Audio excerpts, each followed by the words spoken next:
Hello! I am back from Phoenix, ready to do another video. First I have to say, I am so glad I went to leadership. And I don't even want to start to begin to talk about all the incredible women I met, only to say I met so many incredible women. But I will give a shout out to Lori Healing. Lori, I love you so much and I miss you so much already. Okay, have to change subject. Lori's family, Lori's family is incredible. If you're in the Phoenix, Arizona area, you need to hook up with this girl because she is phenomenal. So I learned so much at leadership that my video could probably go on for 3-4 hours. But I did want to, over the next little while, my videos are going to probably highlighting the stuff that I learned there. And this was, this isn't actually the swap that, actually Lori got this swap, and we spent an evening trying to figure out how this was done, and I think I figured it out. And so I want to share it with you because it's really cool. It's a really neat way to use our movers and shapers in our die cuts, and it was really fun to make. So this is the one I made, kind of thinking with Valentine's Day in mind. So I'm going to show you how to make this one. What else? Oh, to all of you who approached me at leadership saying that you followed my blog, I can't thank you enough. I am completely humbled by that, and I hope you know how much I appreciate the fact that you continue to come by my blog and listen to me sometimes just go on and on about the things in my life. I really appreciate that, and I love to hear your comments. It's like a rush for me when I see that somebody has commented. So if you get a second and can post a comment on there, I really appreciate it and I love it, and it helps me feel more connected to you too. So stay tuned. I'm going to show you how this, I think, comes together, and it was a lot of fun, so stay tuned, and this is what we're going to make next. Okay. Thanks. So this is the card that I want to show you today. It was not this particular card, but one very similar to it was being swapped out in leadership, and I didn't get one, but Lori did. So one night we sat around in her living room trying to figure out how it was done.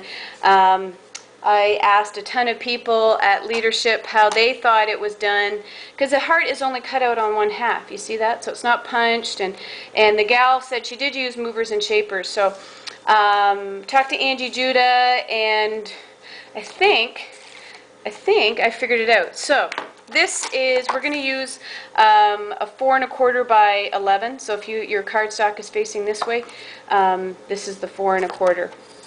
So I'm going to score it in half, which is at 5 1/2, and then I'm going to score it again at 2 3/4. Okay, so it's kind of a take on a Z fold or a gatefold card. So if you were to fold it in half like as if it was a regular card, and then fold back on that other score line like this, then this is what we're going to work with. So then what we did, or I used Angie's video where she, excuse me, my big shot is not cooperating here. Used Angie's video on how she kind of used the movers and shapers kind of free floating on cards rather than not just being able to use it in the curly label die. So what I have for my sandwiches is I have 2 cutting pads, not just 1, but 2, and I have 3 pieces of cardstock. So just this is going to get cut because of the way I do it. So make sure it's like paper that you're not real fond of. So then what you're going to do, I just need to move this down a little bit so you can kind of see better what I'm doing. Okay, so what I'm wanting is half a heart cut out here. I don't want it cut out on this side. So what I did was I take the piece of cardstock, I'm so sorry, and folded it back like this. Okay, so I'm just going to lay that down. Actually, no, I'm not. I'm sorry. I'm going to open it up fully opened.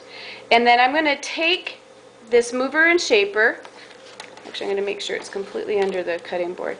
And I'm going to line up the center of the of that die with that score line. So this is actually the score line that was done at the 2 3/4. And then I'm going to put a top plate down, and I'm going to roll it. And actually, you know what? I'm going to swap these plates out because it's easier to use a clear plate on top, not one that's all scored up. Okay, so I'm just going to realign that. And then I'm just going to wheel it through. Oops, hit my lighting there. And then, seriously, it's just kind of a guess that you've gone halfway through that heart. And I know it sounds harder than it is, but it's pretty forgiving. And I've done this now about 5 times, and I've been able to do it each time. So now you can see that I have that kind of floating heart going on, okay? So then it's just a matter of decorating the rest of the card. I wanted to show you the clear mount stamps. Oh my gosh, I love these so much. I think I'll probably use these more than the rubber ones. Just kind of how I'm feeling about them right now. Love them so much. And just going to stamp that out. How cute is he? This is Love Bandit. How cute. And then for the one, I've already done this one ahead. Just colored them in with a marker. And then after I cut out my heart, okay, so once it was at this point, then I took this part of my card and I ran it through the polka dot embossing folder from the Occasions Mini. So it just kind of gave it some extra dimension. And then all I did for the finished card was, this is from the Sweet Pea, which is also from the Occasions Mini. Use the pinking hearts along here just to kind of create some more cool stuff in the middle of it. Use the well-scripted clear mounts just to write on Love You Much, and just tied a piece of the gorgeous satin ribbon that is also in the Occasions Mini. So oh yeah, and then that's what you would have done. I should have showed that more clearly. So once you've got that punched out, once that's embossed, then you're just going to glue down or tape down your little heart, and then it'll open like this. Something I really wanted to kind of quickly show you was when I was at Leadership, something else somebody else showed was that they use like the punches that they would have used on the card and the designer paper as kind of their signature, the back of the card, and I thought that was so cute. So I used the Sweet Pea designer paper, used the big heart punch that I used here, and then the 3 heart punch, I just took that middle kind of taller heart, punched it out a chocolate chip, and wrote my name on there, Roxy, and just to kind of personalize that. I thought that was really neat, which is one of about 1 trillion little tips I'm going to be sharing with you over the next while of what I learned at Leadership. So I hope that made sense. If it didn't, just email me, and a million emails. I love your emails anyway, and I'll help you try and figure it out if I was unclear. Okay, thanks you guys. I'm so glad you stopped by today. I'm sorry I was scatterbrained. I'm still on Phoenix time, still on Lori time. So thanks for stopping by. I hope you have a great day. And as always, bye-bye. Thanks. Love ya.